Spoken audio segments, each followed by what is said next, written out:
What is up, family and friends? It's Fresh For Real. I am here with a different video. So this is not my Braver. This is a fighter. Same character, just different class. And right off the bat, I want to say everybody is shying away from or not exploring what a fighter can do as a main class because they think they'll die.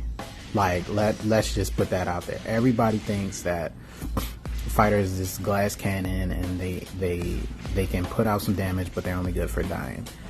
And that's not the case. I play fighter and I enjoy it. I actually enjoy it as much, if not more, than me playing my Braver. And I'll just, it's an active job. You do, like, your fingers will do some work.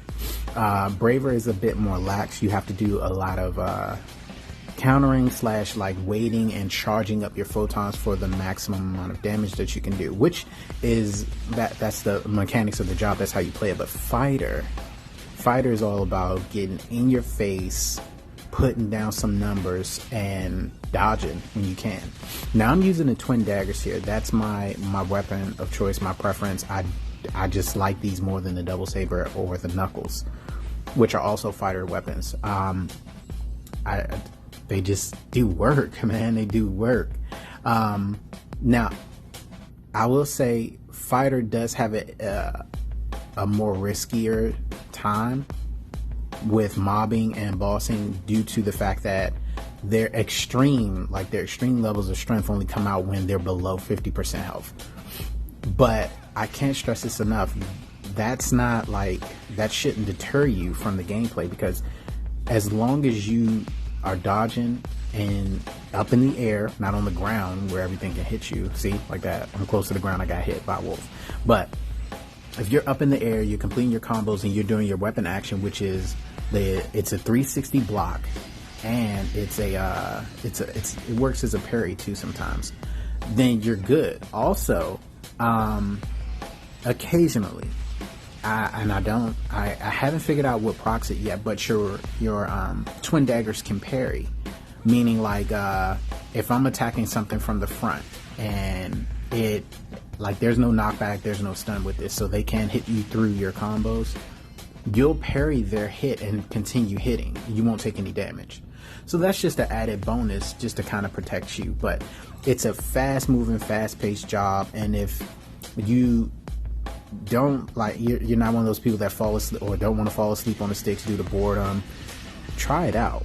This is a great job. Now I'm gonna get into their main bread and butter of DPS, which is their skill. I think in JP it's called like limit break, but for us in NA it's overload. Now it drops your HP down to 25%, but you get an immense power boost.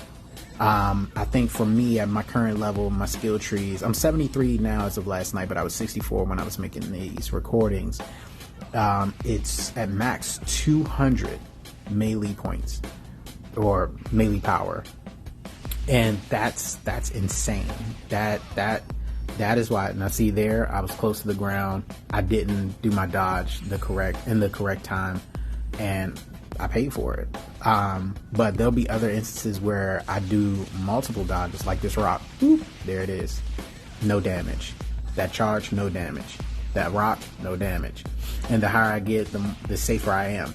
Now, that skill right there, I forgot the name of it, but it generally, unless the enemy has super armor, it generally, whatever you hit with it, it takes them up in the air with you to kind of take you out of the fray temporarily, so you can do your damage in a safe spot. But when you hit limit break or overload, you get an immense boost in DPS for, is it 20 seconds, 30 seconds? It's either 20 or 30 seconds, at which time, yes, you can't, it does drastically increase your risk of dying for a damage trade-off. And there again, if you're good with the weapon action, which is that dodge, you're fine. You'll be fine.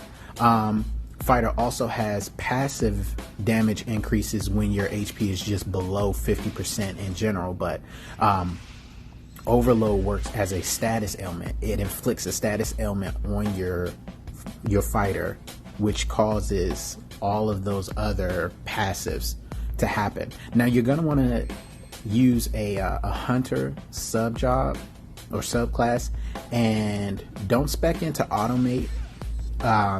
I mean, you could, but I didn't. Instead of going for automate, I went with Iron Will and the passive under Iron Will that increases the invulnerability time as well as gives you more melee power. So even when you're close to death, if Iron Will procs, you're going to be sitting at 1 HP, but you'll still have even more power. Now, granted, 1 HP, somebody breathes on you, somebody farts on you, you're going to die. But if you can survive that 20 seconds, overload, limit break will refill your health bar full. A lot of times how I find myself playing fighter is I'll allow, unless it's like a boss, I typically, and this might sound ludicrous to other fighters, but unless it's a boss, I typically don't hit limit break, especially because if I'm not dealing with a boss and I'm dealing with mobbing like these rappies, I wouldn't use limit break here because I can get hit from the back or from an opposite direction that my camera wasn't facing. So I typically just depend on my passives and doing the extra damage that I get from having a full focus bar. But as soon as a boss hits, I hit overload and I go for it.